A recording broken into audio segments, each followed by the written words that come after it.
Well, hey everybody, welcome to Reclaiming Irresistible. Today I'm here with my good friend Ryan. Welcome, Ryan. How you doing, Ben? Glad you're here. And he and I together, we're going to talk to you guys about one of the principles on how we plan to carry out our mission, which is to encourage, equip, and lead people to follow Jesus wherever they're at on their faith journey. Last week we talked about one of those principles on how we plan on carrying that out. This week we're going to talk about another one, and that's the fact that we both believe, and our church believes, that spiritual growth really happens the best within the context of the relationships that we are in fact, what we're going to talk about today is essential in how we hope to equip our core. We talked about equipping our core early on in this series of video. And when I say the core, I mean those of you out there that are like, hey, I'm all in on this thing. I want to be fully engaged in this thing. This is really going to be an important one for you today.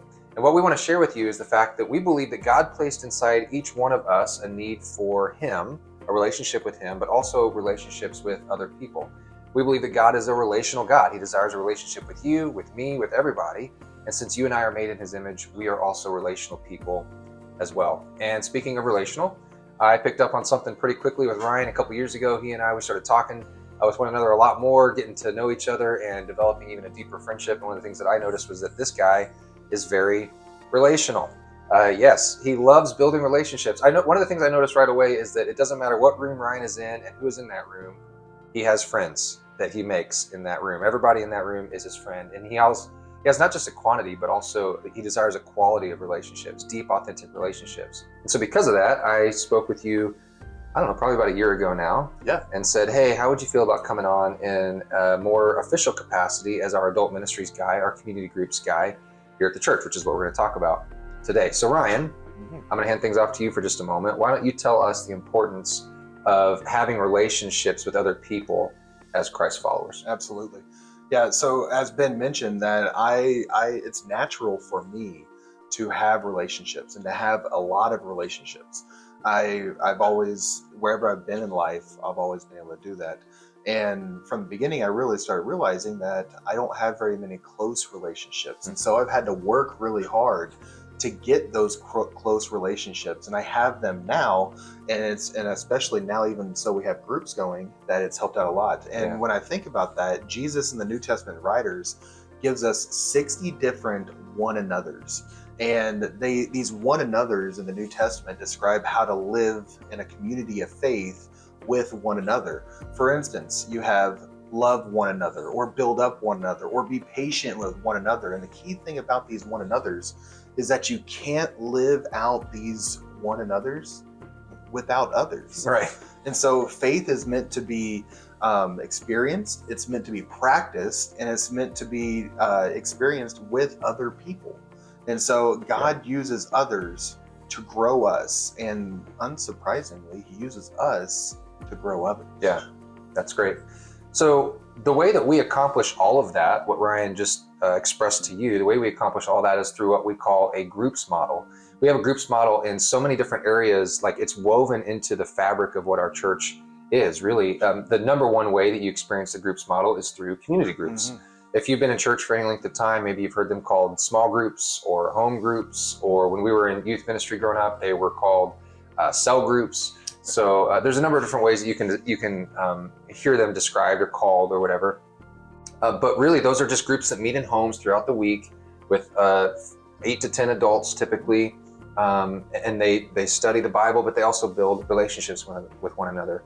Another way that the groups model is woven into our church is through service teams. So when you serve on a team on the platform, or in kids ministry or student ministry or in the production team, like those people are part of your group. They're your people, and they help you grow in your faith as well. And then you may not know this, but as our kids and student environments continue to grow, as they get larger and we reach more and more kids and students, it's our hope to create a groups model inside of there as well. So when you have 50 kids meeting in a room, they also split off into groups of 5 to 7 kids that are in their small group, their group model as well, with an adult leader that helps them grow. And the reason that we emphasize this groups model is because we realize that it's just really hard for us to be in community with one another when we're sitting in rows.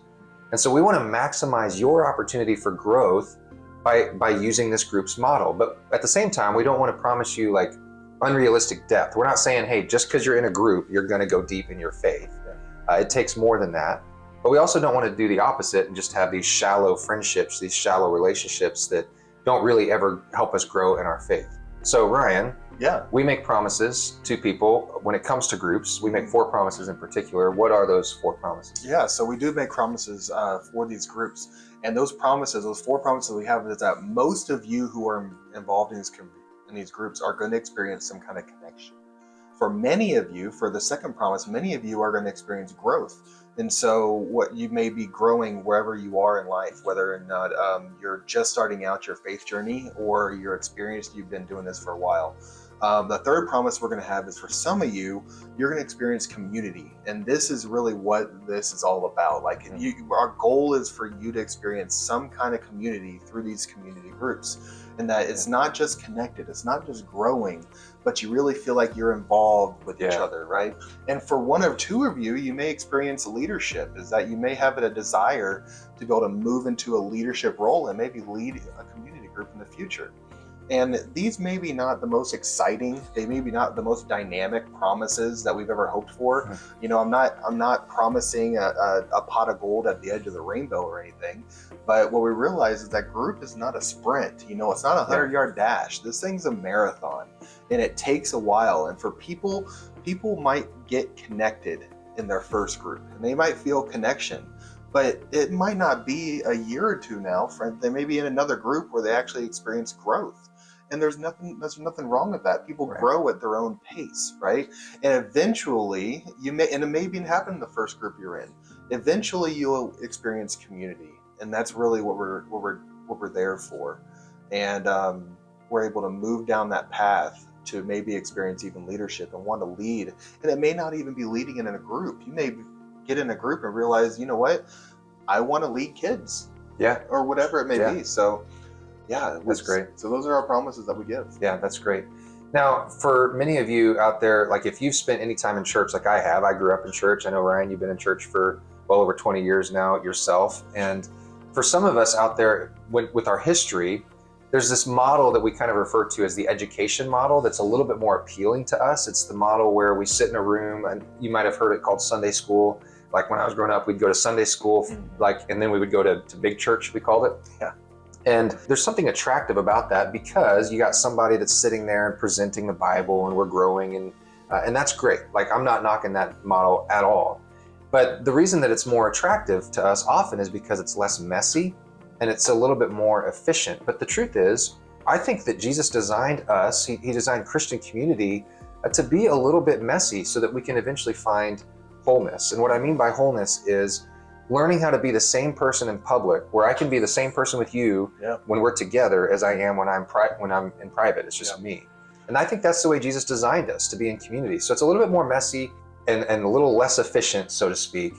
But it helps us learn how to live together in honesty and transparency with one another. It ultimately helps us become more like Jesus. Yeah, absolutely. And we believe that because of this, there's 3 key ingredients that go into making our community group successful. Yeah. And the first of those ingredients, and it's the first thing that ever happens in a community group, is time. Because building community requires time. It just doesn't happen.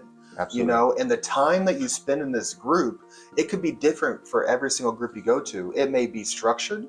You know, you may go in, you're like, okay, we all have snacks, and then we maybe watch a video, and then we have some questions, and then we're over. But it may not be that every single time group. Sometimes it may be casual. Sometimes you may just go just to have fun. Sometimes you may go and just have a barbecue in the backyard together and enjoy life.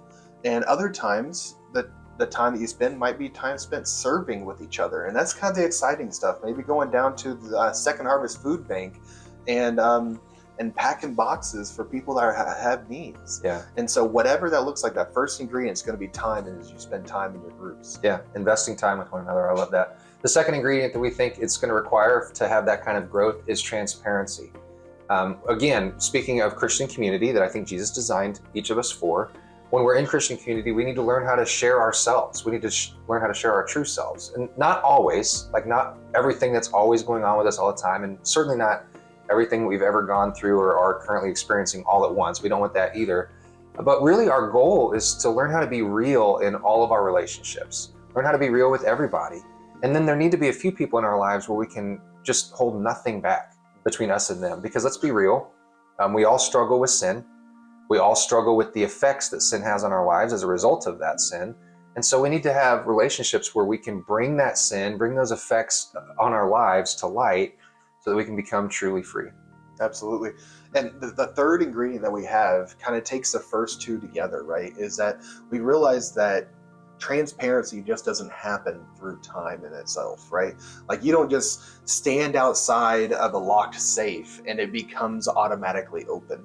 You know, maybe for some of you, that's what it takes. For me, I wear my heart on my sleeve and I can sit here and I'll tell you my entire life story just by meeting you in the first 5 minutes. Right. But other people of you out there, you're like Fort Knox. I might know you guys for 10 years and you haven't told me when your birthday is. Like, I just don't know this, right? And so the third ingredient is the intentionality. Yeah. And the intentionality happens with the leaders have to set the stage in these groups. The groups have to be a safe place. They have to be a challenging place as well. As the leaders, you challenge your people to grow. And inside these groups, it's a no judgment zone. And there's not going to be lectures. You're not going to come and it's going to be like, you're doing this wrong or what's happening. It's people just coming into group with you, building a community and doing life with you. And most importantly, what happens in groups stays in groups. Ben, I'm going to be honest. There's been things said at my group right now that I can't tell you about. I'm sorry, because well, now I feel like I'm going to have to like text your group and figure out what. Feel free No, to. I'm kidding. They I'm feel kidding. free. They won't know what's going on. I promise. Because what happens in the group stays. You guys in the all group. have. See, that's the thing. So groups are like Vegas, everybody. Yeah, especially my group. I love it. I love it. That's awesome. So at the end of the day, the goal of our groups model is this. We want every single person, every age, every stage of life, every single person with time to have a growing faith that's expressed in loving God and through loving other people. We've talked about what it looks like to have a growing faith. We've also talked about those things that we believe grow our faith, the 5 faith catalysts that we call them. The 2 big ones that you're going to experience in community groups are practical teaching and providential relationships. Like those are the 2 ones that really stand out if you can find a community group and get plugged in. And then the other 3 are private spiritual disciplines, personal ministry, which we're going to talk about a little bit next week, and pivotal circumstances in our lives. So talk a little bit with us about the responsibilities that people have within their groups. Right. So with those 5 faith catalysts, in order to have those, we have to hold responsibility with each other, right? And so there's 3 different groups of people that have responsibilities in the group, and that is your individual, the group itself, and the leader. Now, for you individual, your responsibility is for your own spiritual growth. The leader in the group cannot make you grow spiritually. It just can't happen. That's going to be on you. But you do that by stay engaged. Show up to group. Don't miss groups. Yeah. You know, remain curious. Whenever people are going around in groups and we're talking about stuff, ask questions with one another. Build upon that.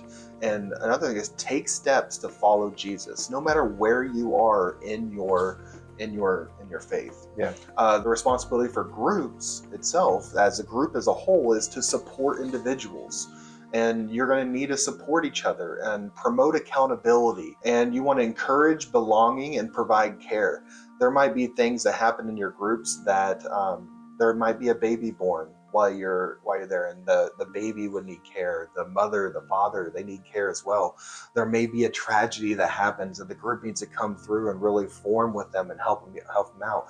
And there might be something celebratory that happens that you just need to celebrate and rejoice with your group. Whatever that happens, that comes from the group as a whole.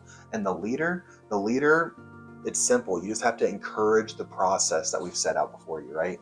The leader has to ask open-ended questions that you can get feedback on and not just a yes or no answer. You encourage participation by participating yourself. And if you notice that maybe there's one person dominating in conversation, there's another person that's not, ask the person that's not what they think about the situation. And a lot of times you'll get really, really deep answers from them. And the last thing is model transparency as a group leader, because you yourself have to be transparent if you're the leader, because it'll encourage others. Hey, if he's doing it, I guess I can do it too. Absolutely. Absolutely. No question. So at the end of the day, like we mentioned, groups are kind of messy.